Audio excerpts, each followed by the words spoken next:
So it's a 4-chord song. You can put a capo on it if you want to make it easier.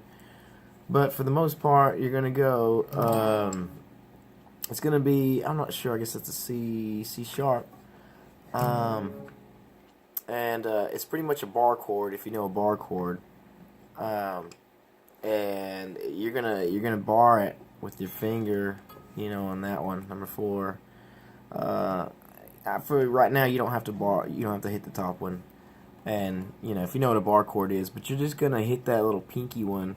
You're gonna strum it a few times. I think she goes down. I don't know. Yeah. So like down. Yeah. So you got like you hit it down twice, and then you kind of come up with it in like a strum. So it's like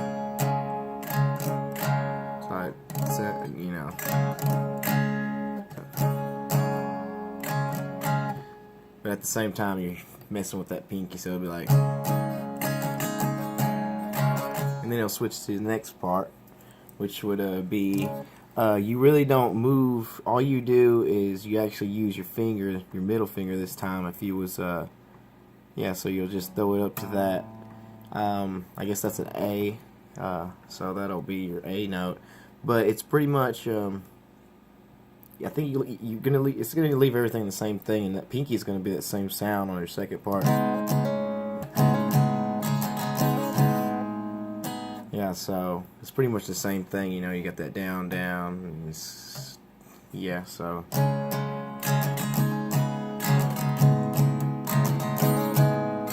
and this next one, I think this is it. It took me a minute. I couldn't find a third one. I'm pretty sure I got the fourth one right, but I think this would gonna be a F sharp. And then she's kind of just doing the hammer-ons on that second part. You got your, I guess you can count 1, 2, 3, 4, and your hammer-on, which is,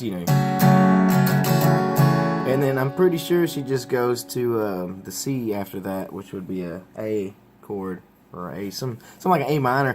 And then you don't really hammer on that one. I think that's how it's played. You can play it without the capo.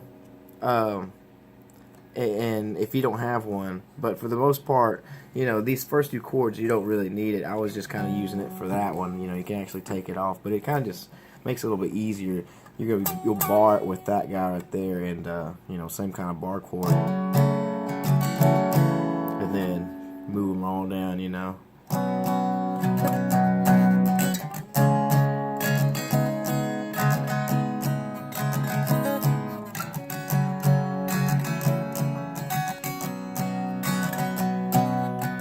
And then I'm pretty sure that's the song. I don't think the chords change throughout the song. I'm pretty sure it's those same 4 chords throughout the song that she sings. So, yeah.